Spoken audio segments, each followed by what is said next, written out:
නමෝ බුද්ධාය. නිවනෝදය කර්මස්ථාන සහ භාවනා නාලිකාව තුළින් අද ඔබට සූත්‍ර දේශනාවක් අනුසාරයෙන් කර්මස්ථානයක් වඩන්නේ කොහොමද කියලා පැහැදිලි කිරීමක් කරනවා. අපි අද සාකච්ඡා කරන්න යන්නේ සංයුක්ත නිකායේ මහා වග්ගය කියන කොටසේ උන්නාභ බ්‍රාහ්මණ සූත්‍රය. මේකේ බොහෝ වැදගත් කොටසක් තියෙනවා. අපි ඒක සාකච්ඡා කරමු.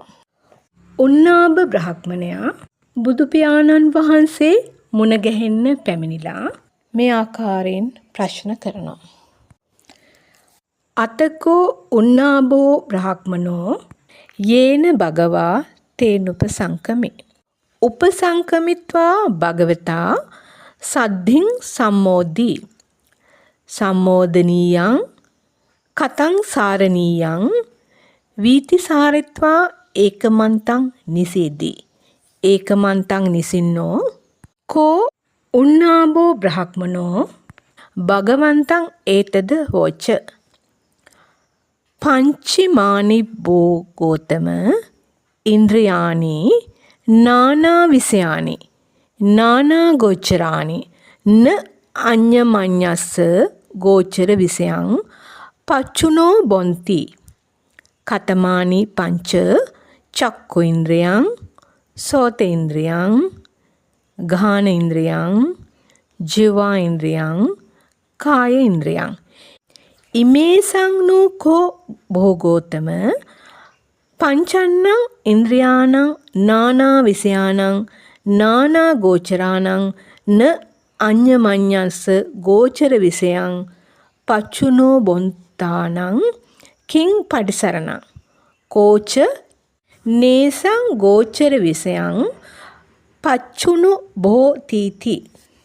මේ ආකාරයෙන් උන්නාභ බ්‍රාහ්මණයා භාග්‍යවතුන් වහන්සේ වෙත පැමිණිලා උන්වහන්සේ සමග සතුටු විය යුතු සිහි කළ යුතු පිළිසඳර කතාව නිමවලා එකත් පසව ඉඳ ගන්නවා. එකත් පසව ඉඳගත් උන්නාභ බ්‍රාහ්මණ තෙමේ භාග්‍යවතුන් වහන්සේගෙන් මෙසේ විමසනවා. භාග්‍යවතුන් වහන්සේ මේ ඉන්ද්‍රියෝ පහක් මේවා වෙන්වෙන් විෂය ඇත්තාහුය. වෙන්වෙන් අරමුණු ඇත්තාහුය. එකිනෙකාට අරමුණු වන දෙය හෝමාරු කොට නොවිඳිති. එය කවර පසක් දෙයත් ඇස නම් වූ ඉන්ද්‍රිය, කන නම් වූ ඉන්ද්‍රිය, නාසය නම් වූ ඉන්ද්‍රිය, දිව නම් වූ ඉන්ද්‍රිය, කය නම් වූ ඉන්ද්‍රියය. භගවත් ගෞතමයන් වහන්සේ මේ වෙන්වෙන් විෂය ඇති, වෙන්වෙන් අරමුණු ඇති, එකිනෙකාගේ අරමුණු හෝමාරු නොකොට පංච ඉන්ද්‍රියන් හට පිළිසරණ කුමක්ද? මොවුන්ට අරමුණු වන දෙය විඳින්නේ කවුද? මෙන්න මේ බ්‍රාහ්මණයා මෙහෙම ගෞතම බුදු පියාණන් වහන්සේගෙන් විමසනවා. මට මෙතනදී අවශ්‍ය වුණේ මේ සූත්‍ර දේශනාව දිගට කරගෙන යන්න නෙවෙයි. මෙන්න මේ බ්‍රාහ්මණයා මෙන්න මේ ආකාරයෙන් මේ පංච ඉන්ද්‍රයන් ගැන මනා දැනුමක්, මනා සිහියක් පවත්වපු අවබෝධයක් ඇති බ්‍රාහ්මණයෙක්. ඒ නිසා තමයි එතුමා මේ වගේ ප්‍රඥාවන්ත විදිහට මේ ප්‍රශ්නය විමසන්නේ. එහෙනම් ඔබත් ඇත්තටම මේ නිවන් මඟ වඩන්න උත්සාහ කරනවා නම් මෙන්න මේ ප්‍රඥාව ඇති කර ගත යුතුයි. දැනුමක් වශයෙන් නෙමෙයි, ඔබ තුළ ප්‍රඥාවක් ඇති කරගත යුතුයි. මෙන්න මේ කතාව ඇහුවාම ඔබට හිතේ ඔව් ඇත්ත කියලා. නමුත් ප්‍රඥාව කියන්නේ ඊට එහා ගිය දෙයක්. සත්‍ය ඥාන, කෘත්‍ය ඥාන, කෘත්‍ය ඥාන කියලා ත්‍රිපරිවට්ටයක් තියෙනවා. එහෙනම් මේ අහපු දේ ඔබට තේරෙනවා සත්‍යයි කියලා. හැබැයි සත්‍යයි කියලා තේරුණාට කෘත්‍ය ඥාන පහළ වෙලා නැහැ. එහෙනම් ඔබ කෘත්‍ය කරගත යුතුයි එහෙනම් ඒ කෘත්‍ය කරගන්න ඔබට ඥානයක් තිබිය යුතුයි. ඒ කෘත්‍ය කරන විට තමයි ඔබට පහළ වෙන්නේ කෘත ඥාන. මම හිතනවා බොහෝ විට මේ බණ අහන පින්වතුන් සත්‍ය ඥාන පහළ කරගන්නවා. හැබැයි කෘත්‍ය ඥාන, කෘත ඥාන පහළ කරගන්න අය අඩුයි. පාර අහගන්නවා. හැබැයි ඒ පාර දිගේ ගමනාන්තයට යන්න උත්සාහවත් වෙන්නේ නැහැ. කවදාක්වත් ඔබට ගමනාන්තය දැක ගන්න හම්බ වෙන්නේ නැහැ. ඒ වගේම තමයි මේ සත්‍යයි කියලා දැක්කට ඔබ කෘත්‍ය කරේ නැත්තම්, කෘත්‍ය කියන්නේ මේ ගමන පටන් ගත්තා, ගමනාන්තය දක්වා යන්න පටන් ගත්තා. අන්න පටන් ගත්ත කෙනාට විතරයි කෘත ඥාන පහළ වෙන්නේ. ඒ කියන්නේ ගමනාන්තය අවසානය මුණ ගැහෙන්නේ. දැන් ඔබ කළ යුත්තේ ඇහැ කියන ආයතනය අරගන්න. ඇහැ කියන ආයතනයට කවදාවත් ශබ්ද මුණ ගැහිලා නැහැ. ගන්ධය මුණ ගැහිලා නැහැ. රසය මුණ ගැහිලා නැහැ. පහස මුණ ගැහිලා නැහැ. ඇහි ගෝචර විෂය තමයි හැඩතලයත් පැහැසටහනත්. ඒකත් පෙර නොතිබීම හටගෙන ඉතිරි නැතුවම නිරුද්ධ වෙලා යන ධර්ම ස්වභාවයක්. ඊට පස්සේ ඔබ මෙනෙහි කරන්න කන කියන ආයතනය ගැන. කන කියන ආයතනයට කවදාවත් රූප මුණ ගැහිලා, රූප ගෝචර වෙලා නැහැ. රසය ගෝචර වෙලා නැහැ. ගන්ධය ගෝචර වෙලා නැහැ. පහස ගෝචර වෙලා නැහැ. කන කියන ආයතනයට ගෝචර ශබ්දය පමණයි. එයත් පෙර නොතිබීම හටගෙන ඉතුරු නැතුවම නිරුද්ධ වෙලා යන ධර්ම ස්වභාවයක්. ඊට පස්සේ දිව කියන ආයතනය. දිව කියන ආයතනයට ගන්ධය ගෝචර වෙලා නැහැ. ශබ්දය ගෝචර වෙලා නැහැ. රූපය ගෝචර වෙලා නැහැ. පහස ගෝචර වෙලා නැහැ. දිව කියන ආයතනයට ගෝචර විෂය තමයි රසය. ඊට පස්සේ නාසය කියන ආයතනය ගන්න.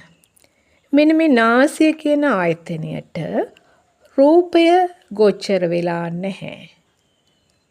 ශබ්දය ගෝචර වෙලා නැහැ. රසය ගෝචර වෙලා නැහැ. පහස ගෝචර වෙලා නැහැ. මේ නාසය කියන ආයතනයට ගෝචර විෂය තමයි ගන්ධ සුවඳ. එතනදී ඒ ධර්ම ස්වභාවය තමයි පෙර නොතිබීම හටගෙන ඉතුරු නැතුව නිරුද්ධ වෙලා යන ස්වභාවය. දැන් ගන්න කාය ආයතනේ, කය. කයට කිසිම දවසක රූපය ගෝචර වෙලා නැහැ. ශබ්දය ගෝචර වෙලා නැහැ. ගන්ධය ගෝචර වෙලා නැහැ. රසය ගෝචර වෙලා නැහැ. මෙයාට ගෝචර වෙන්නේ පහස පමණයි. මෙතන ස්වභාවයත් පෙර නොතිබීම හටගෙන ඉතිරි නැතිවම නිරුද්ධ වෙලා යන ධර්ම ස්වභාවයක්. මෙන්න මේ ආකාරයට කෘත්‍ය ඥාන පහළ කරගෙන ආයතන 6 වෙන් කරගන්නවා. මේකට කියනවා ආයතන කුසලතාවය.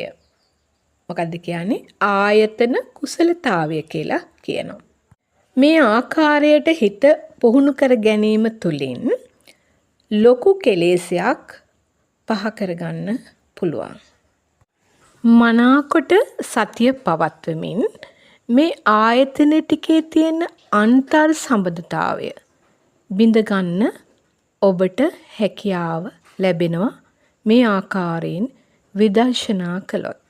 මේ ආකාරයට සතර ඉරියව්වෙම ඒ කියන්නේ ඉඳගෙන හිටගෙන සක්මනේ එහෙනම් සැතපීලා නිදාගෙන නෙමෙයි සැතපෙන ඉරියව්වෙන් නිතර මේ ධර්මතාවයන් ටික සිහි කරන්න.